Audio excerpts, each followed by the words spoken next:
अस्सलाम वालेकुम दोस्तों, मैं मोहम्मद यूनुस इंफॉर्मेटिव चैनल से मुखातिब हूँ। हदीस है, रोज़ादार को रमज़ान की आखिरी रात में मग़फ़िरत अता होती है।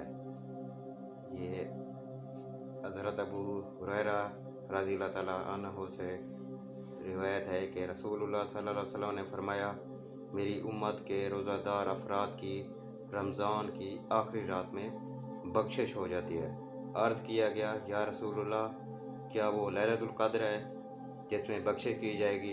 आप सल्लल्लाहु अलैहि वसल्लम ने फरमाया कि नहीं, बल्कि काम करने वाला जब अपना काम ख़त्म कर लेता है तो उसे उसी वक्त उसकी पूरी मजदूरी दे दी जाती है।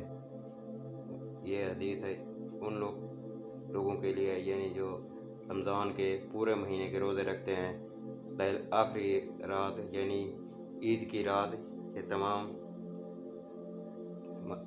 सवाब उसके हिस्से में आ जाता है। उम्मीद है मेरी वीडियो आपको पसंद आएगी।